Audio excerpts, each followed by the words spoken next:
You're listening to the String Quartet that I composed in 1995. In this film I'll tell you about some of the composers and ideas that influenced me in the creation of this piece. If you look at the 4 parts, you will notice that each one is a different length. At the end of each part is an instruction to repeat it a different number of times. As the parts repeat at different times, they move out of sync with one another. It takes 210 bars for all parts to align again. This diagram gives you a good idea of the proportions at work. This approach to composition creates some unique challenges. For example, when composing the viola part, if I change a note here, it needs to be changed in all these positions too, and once changed there, perhaps it may not fit with the cello part here, so I change a note in the cello part and it's therefore changed here too. And now perhaps this part doesn't work so well for the violin, and so on. As the piece goes on, the parts are less and less in sync with one another, so the homophonic texture at the start gives way to overlapping notes.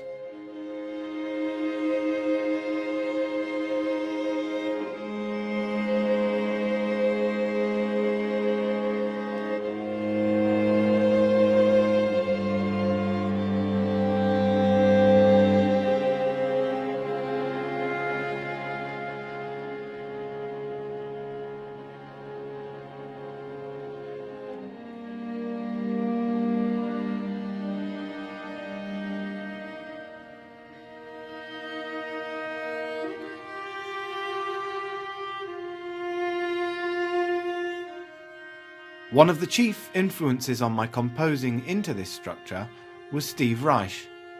He discovered phasing, that is to say, 2 parts moving gradually out of sync with one another while working with tape loops.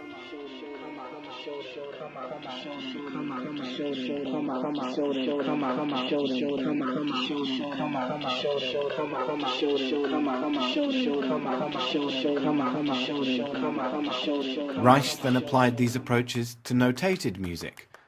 In clapping music, Reich took a repeated rhythmic pattern and rotated one note in one part every 12 bars.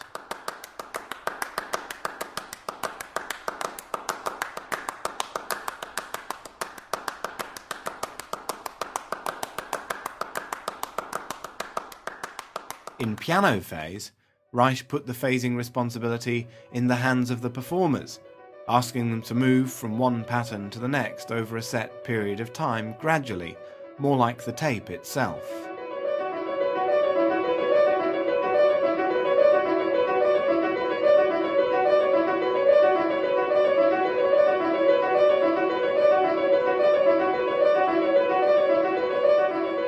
Of course, the phasing in Reich's easy works is nothing like the large-scale phasing in my quartet.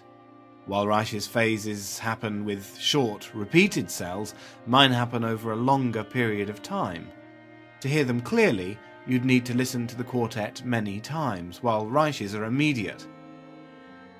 In addition, Reich's phasing creates interest with 2 or more patterns that are nearly identical, while the structure of my quartet has 4 different parts.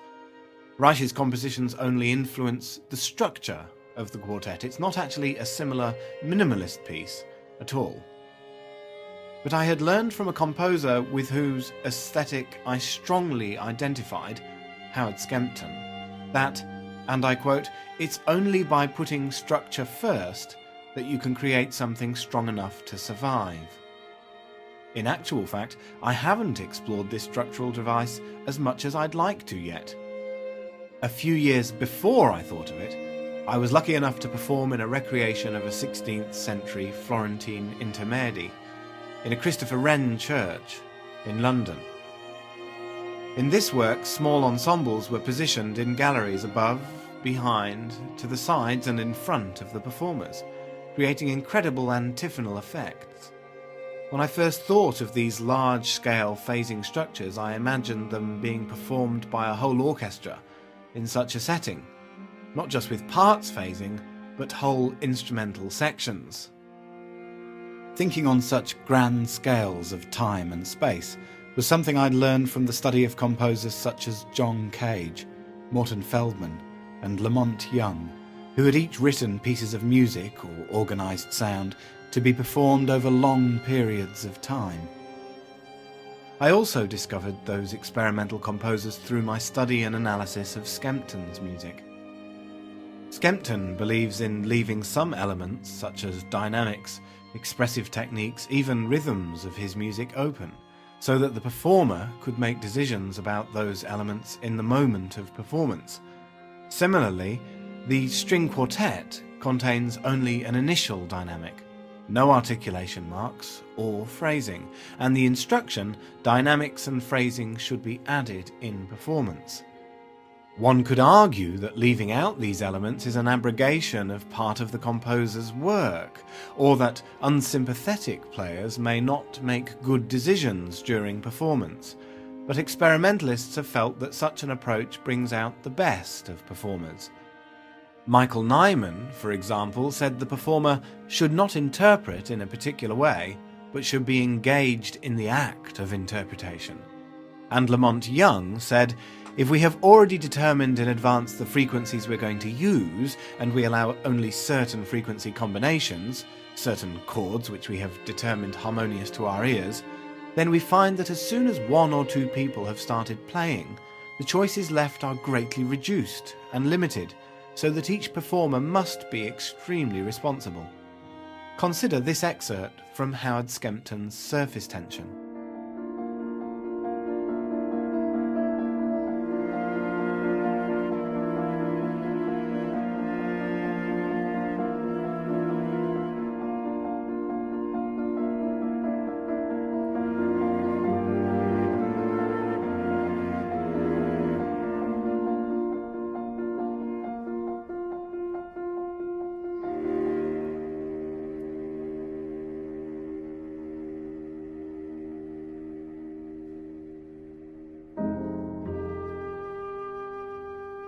When ensembles perform my string quartet, they often tell me that despite the simplicity of the parts, it is one of the most difficult pieces they have performed as an ensemble, having to keep track of their relative positions, add rubato, and interpret the music based on how it is changing around them.